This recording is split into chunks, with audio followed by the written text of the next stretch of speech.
Yang tidak biasa itu adalah Anda, siapapun dia, membungkam orang-orang kritis dan membiarkan orang-orang yang pro pemerintah untuk menghantam dengan kalimat-kalimat buruk dan personal kepada mereka-mereka yang kritis terhadap pemerintahan.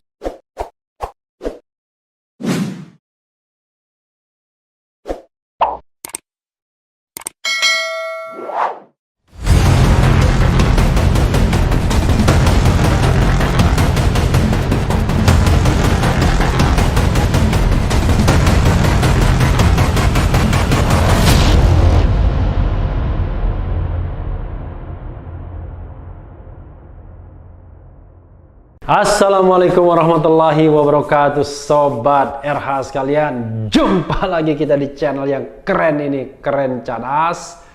Banyak berita yang berseliweran tentang Undang-Undang Ciptaker ini. Ada versi baru 1187 halaman yang diberikan kepada NU, Muhammadiyah, dan MUI. Tapi ada pasal yang di take down. Dan menurut DPR pasal tersebut memang harusnya diambil, dihilangkan. Padahal sudah paripurna DPR ya. Ini soal pertanyaan etis, apakah setelah paripurna DPR tanggal 5 Oktober lalu masih bisa dilakukan perubahan-perubahan. Sudah banyak video yang saya unggah mengenai hal ini, tapi kali ini saya mau ngomong hal yang lain. Soal apa itu? Soal Rocky Gerung. Sosok ini memang kontroversial. Dan kali ini ada pernyataan dari politisi Nasdem ya, Nasional Demokrat. Kalau saya jadi presiden, sudah saya tangkap itu Rocky Gerung. Ini dari judulnya saja ada paradoks di sana ya. Politisi Nasdem, nasionalis Demokrat. Ya, Demokrat itu kan orang yang bisa menerima perbedaan pendapat ya. Tapi mengatakan akan saya tangkap ya. Zonajakarta.com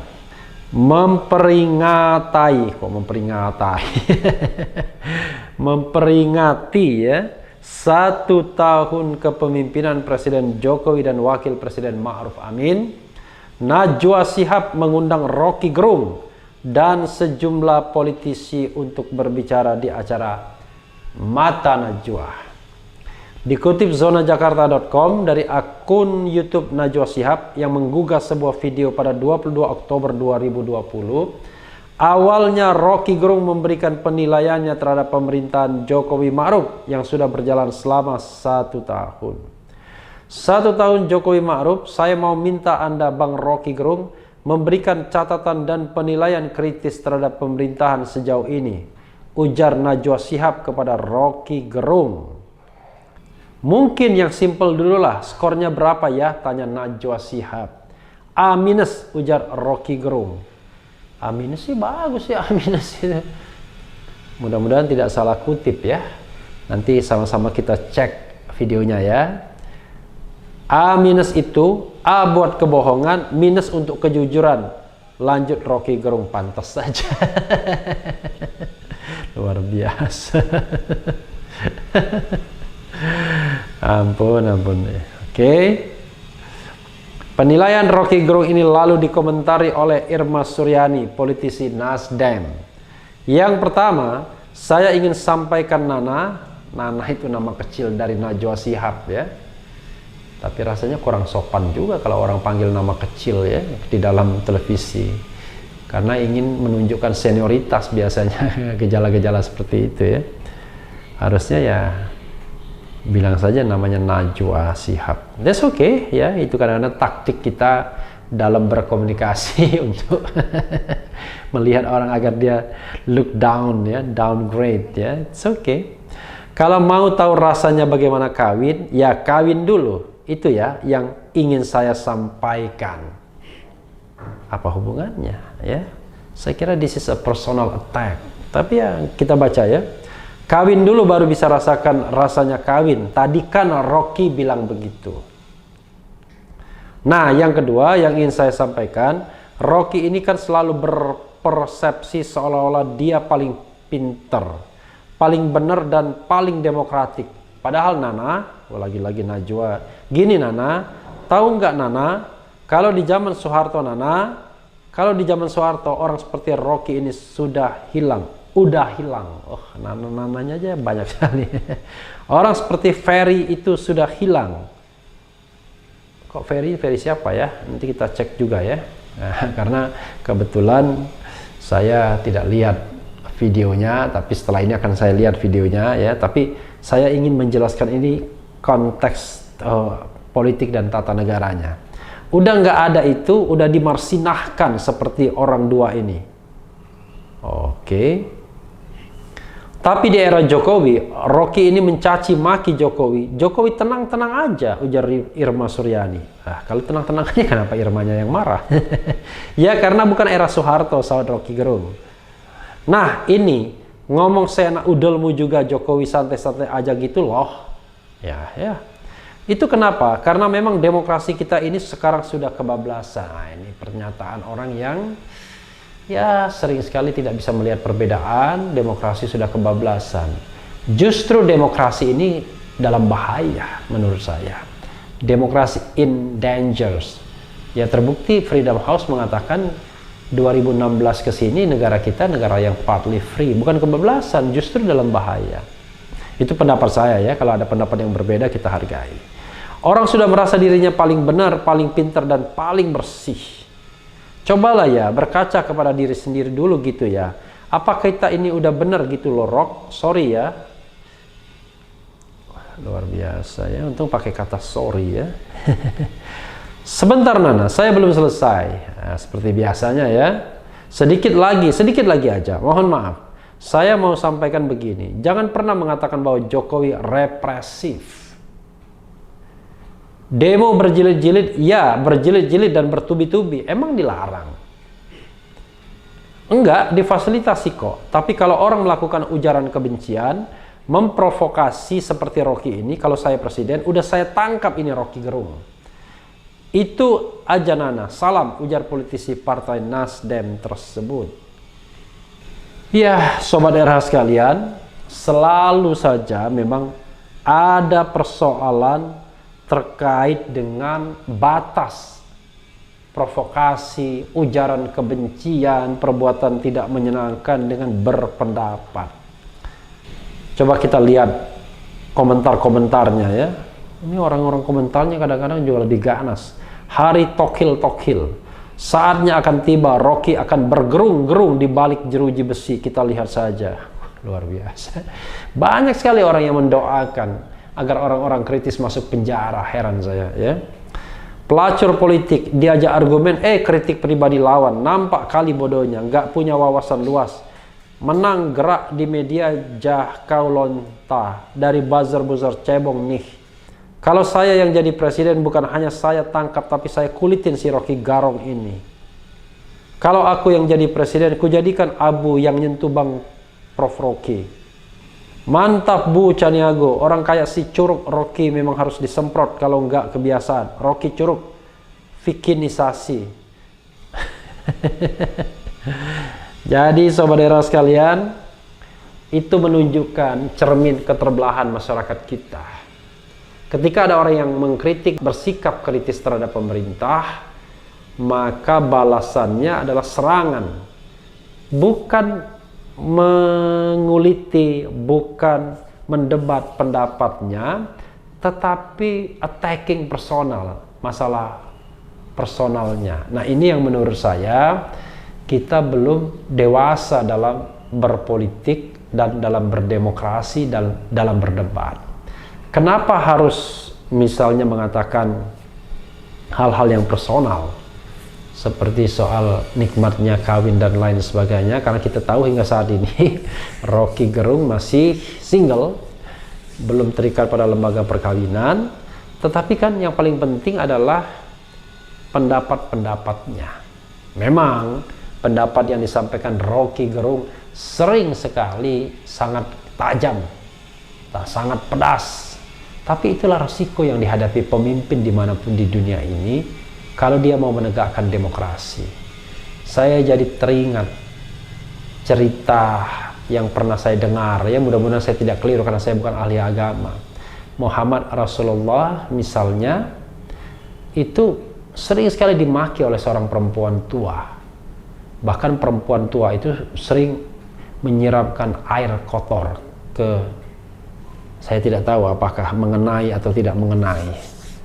Suatu saat kok tidak terdengar lagi makian itu. Lalu Nabi mendatangi, ternyata perempuan itu sakit. Nah, sobat era sekalian, pemimpin-pemimpin di dunia ini, pemimpin-pemimpin kita belum pada tahap seperti itu.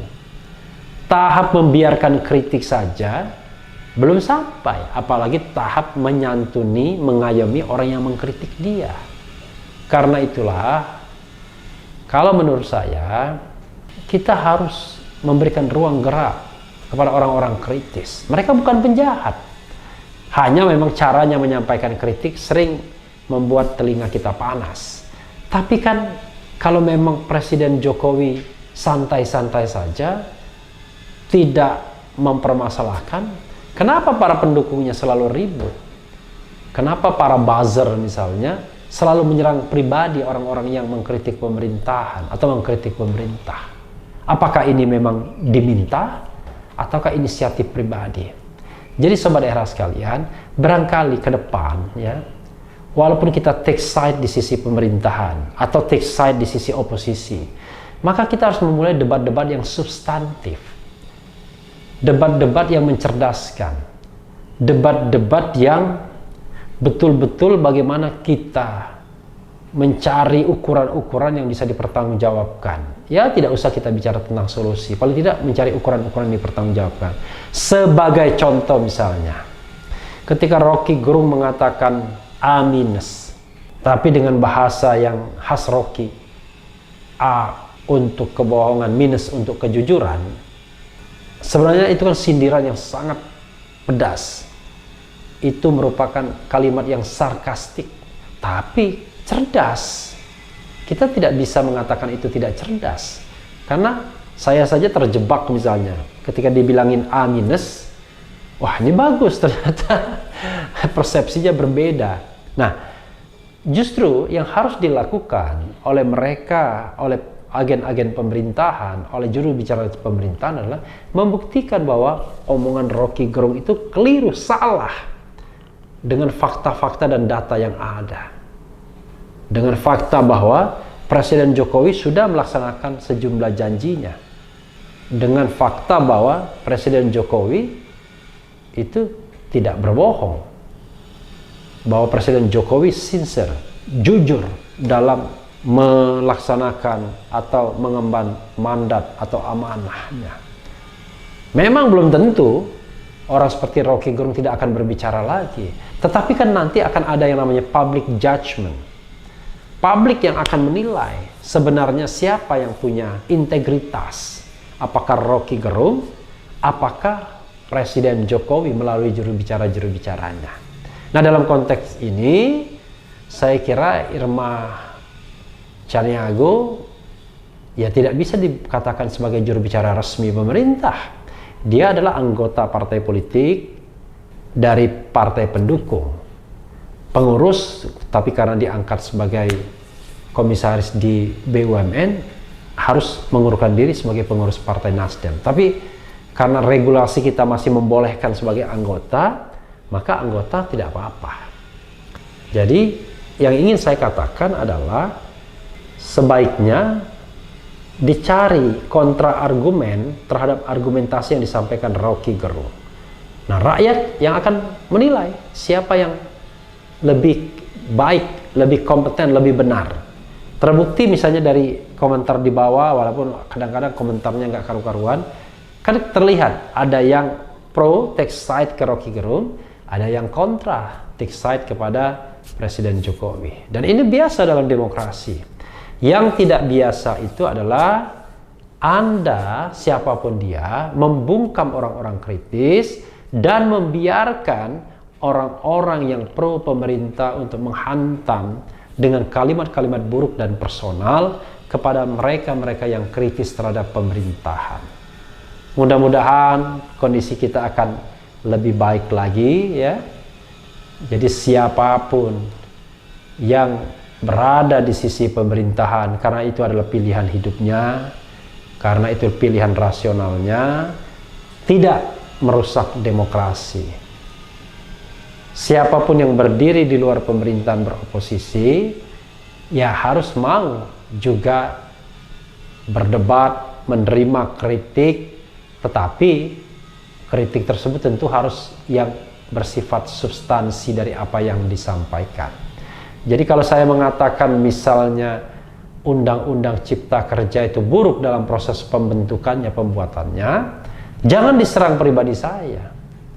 Seranglah pendapat yang saya sampaikan bahwa oh itu tidak buruk, itu adalah sebuah mekanisme prosedur yang biasa dilakukan oleh DPR, misalnya begitu.